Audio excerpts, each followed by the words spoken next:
연예인분들도 뭐 돼지코를 보여주거나 코를 비트면서 코성형 안 했다고 인증하기도 하는데, 물론 코 수술 한 분들이 대부분이 이게 안 되는 경우들이 많기는 해요. 근데 이제 코 수술 하신 분들 중에서 단순히 실리콘으로만 쭉 넣거나 혹은 필러로 높였으면 돼지코가 잘 돼요. 그래서 오늘은 이제 대중들이 흔히 믿는 판별법이 어떤 부분은 맞고 또 어떤 부분이 오해인지, 또 그런 모양도 있어서도 뭐 어떤 게 좀 티나는 코 성형인지 감쪽 같은지 그런 것들을 한번 포인트 짚어서 알려드려보는 시간 가져볼게요.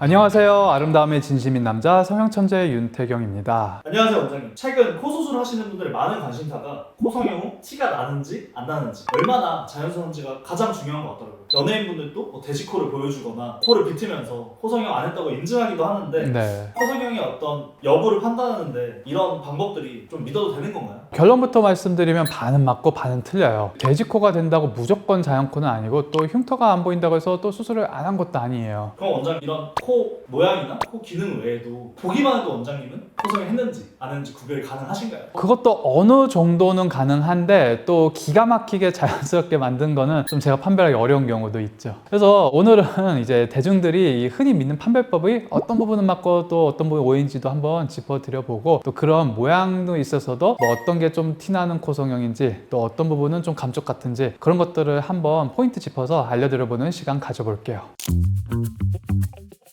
그럼 원장님은 코 수술을 했는지 안 했는지 뭐 TV나 고객분들 오셨을 때 그냥 보시기만 하면 바로 아실 수 있는 포인트가 있으신가요? 네, 일단 좀 판단할 수 있는 포인트가 크게 두 가지라고 봐요. 이제 가장 유명한 게 이제 이렇게 돼지코 해봐라 안 되면 성형한 거다 이런 건데요. 이것도 뭐 맞는 말이기도 한데 아닌 경우도 있어요. 물론 코 수술 한 분들이 대부분이 이게 안 되는 경우들이 맞기는 해요. 왜냐면은 코 성형이라는 건 이렇게 연골로 기둥을 세웠기 때문에 이 기둥이 잘 받쳐주면 잘 안 되는 경우가 많아요. 근데 이제 코 수술 하신 분들 중에서 이런 기둥 작업을 안 하고 단순히 실리콘으로만 쭉 넣거나 혹은 필러로 높였으면 기둥을 만들 게 아니기 때문에 돼지코가 잘 돼요. 그래서 돼지코 하나만으로는 단정하기가 좀 어려워요. 그리고 거꾸로 자연코인 분들, 특히 서양인들은 그런 경우가 많고, 동양인들 중에서도 저 수술 안 했는데 이거 잘 안 돼요, 우리 가족이 다 이래요, 이게 가족이 좀 기둥이 튼튼한 것 같은데, 그래서 자연코 분들 중에서 이게 억울한 분들이 좀 있을 수도 있어요. 그래서 그것도 물론 중요한 힌트 중 하나인 건 맞지만은 단정하긴 좀 어려워요. 두 번째는 모양 얘기를 하고 싶어요. 보통 이제 매부리가 전혀 없이 아주 매끈하게 쭉 떨어지는 라인들이 있어요. 사실 대부분의 사람들은 이제 크건 작든 매부리가 조금씩 울퉁불퉁하게 있어서 그렇게 흔적이 아예 없으면 물론 인위적으로 됐을 가능성이 아주 크죠. 실리콘이 매끄럽게 나오니까. 근데 이것도 타고나게 매끈하게 나온 분들도 저도 상담하다 보면 드물게 있긴 있어요. 또 거꾸로 요즘에는 실리콘을 의도적으로 자연스러운 매부리 만드는 방법도 있어요. 그래서 이노핏이나 뭐 소핏 이런 어떤 3D 맞춤형 보형물로 티 안 나게 하는 성향도 있어서 이것만으로도 이제 판단하기는 조금 어려운 시대가 됐어요. 또 이제 모양이 코끝도 이렇게 뚝 잘린 것처럼, 비주가 뚝 잘린 것처럼 보이는 분들이 있어요. 일반적인 이제 수술 안 한 분들이 그런 경우도 물론 있긴 한데, 보통 코 성형 때 콧대 코끝만 실컷 세우고 이제 마지막 이 비주에서 그런 어떤 디테일함이 떨어지는 경우들이 그렇게 좀 티나는 경우들이 많아요. 근데 이제 거꾸로 수술을, 특히 우리 무드온 스타일이 좀 그런 경우인데 둥글게 만들어줬다 그러면 되게 자연스럽게 보이기 때문에 되게 티가 안 날 수도 있어요. 또 다음으로는 이 피부가 얇은데 지나치게 큰 폭의 보형물을 넣으면은 이 경계가 쭉 접어요. 그것도 수술 티가 좀 나는 경우라고 할 수 있겠죠. 또 이제 밑에서 봤을 때 뭐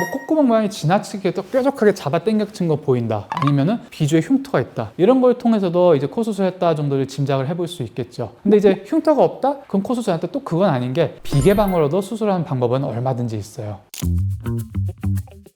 그럼 원장님, 사실 고객분들 입장에서는 티나는 코성형이 있고 티 안 나는 코성형이 있나? 이렇게 좀 고민해 보실 수 있는 것 같은데, 네네. 수술에서는 어떤 차이가 있을까요? 티가 나는 것들이 좀 더 화려한 느낌의 코들이 그런 경우가 많을 수도 있겠고요. 또 덜 높인 코가 좀 더 자연스러울 수도 있어요. 근데 저는 꼭 그것만으로 티가 난다 안 난다, 뭐 자연스럽다 화려하다 이렇게 나누고 싶지는 않고요. 제일 좋은 거는 티는 안 내되 충분히 화려하고 충분히 예뻐진 코, 인상이 부드러워졌다, 세련돼졌다, 이게 가장 중요한 것 같아요. 그래서 단순히 높이를 안 낮췄으니까 티가 안 난다, 이게 아니고 환자가 원하는 어떤 높이와 모양, 이거를 만들 때 콧대 쪽에서는 자연스러워 보이려면은 이 뼈대에 딱 밀착이 되고 뼈대와 조화가 되는 어떤 실리콘 폭, 이런 거를 선택할 필요가 있어요. 그리고 코끝과 비주 쪽은 높든 높지 않든 중요한 게, 코 코끝은 갑자기 높아져 있는데 뭐 비주가 뚝 잘라져 들어가 있다든지 이런 어색한 모습이 아니고 코끝에서 비주까지 동글게 잘 마감이 되면은 아무리 높아도 되게 자연스럽게 티가 안 나 보일 수가 있어요. 그리고 마지막으로 만졌을 때 아무래도 부드러우면 티가 덜 나겠죠. 그래서 물론 자연 코처럼 완전히 돼지코까지는 안 되더라도 약간의 돼지코가 되거나 좀 부드럽게 만져진다, 이런 것도 좀 티가 덜 날 수 있는 특징이 될 수 있겠죠.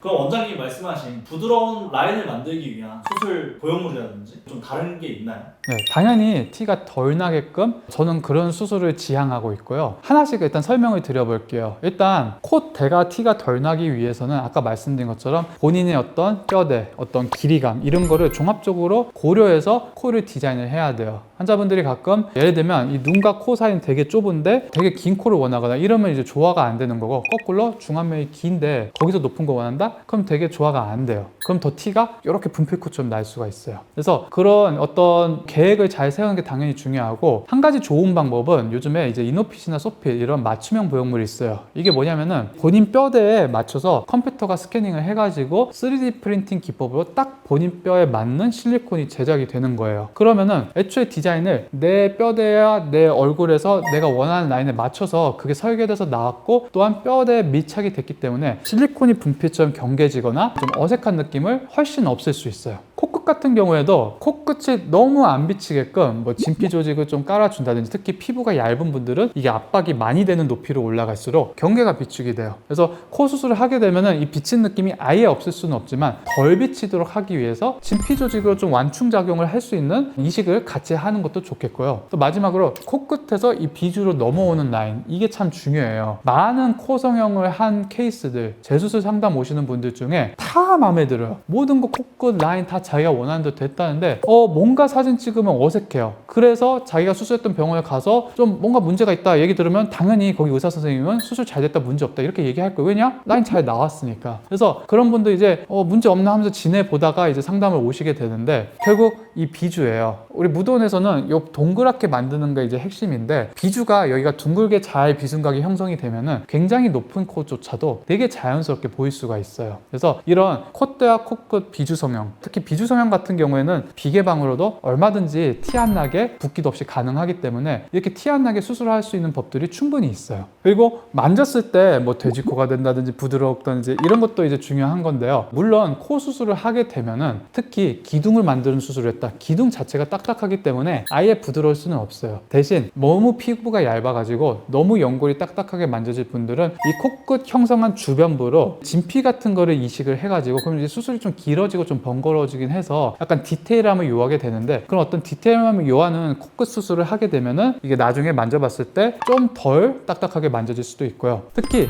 이 돼지코를 만드는 수술법도 사실 있어요. 그러니까 예를 들면은 실리콘을 전체를 하면은 좀 부드러울 수는 있어요. 근데 이제 저는 그렇게 수술을 안 하고 좋은 방법이 아니라고 생각하기 때문에 그걸 권하는 건 아니고, 모든 환자들한테 고려가 되는 건 아닌데, 이 기둥 올리는 방법을 비중격 연장술이라는 방법이 있고 비주지지대라고 하는 방법이 있고, 대부분의 이제 코로 유명한 병원들, 저도 마찬가지지만 비중격 연장술로 해요. 왜냐? 그 방법이 가장 튼튼하고 가장 높게 세울 수가 있고, 우리 동양인들은 높게 세워야 되기 때문에요. 근데 이제 비주지지대라는 방법을 쓰게 되면은 이 돼지코가 다 돼요. 심지어 이 수술 같은 경우에는 비계방으로도 할 수 있어서 흉터까지 없이 수술을 만들 수가 있어요. 근데 아까 말씀드린 것처럼 이거는 모든 경우에 속하는 건 아니고, 이 방법을 했을 때 더 문제가 되는 방법들도 많기 때문에 이게 적합한지는 환자분들이 상담 때 내원 하셔가지고 내가 개방을 해서 적극적인 기둥을 만드는 게 맞는지, 아니면은 내가 돼지코도 되고 흉터도 없이 티 안 나는 비개방 성형으로 가능할지, 이거는 전문의의 판단을 받아볼 필요가 있어요.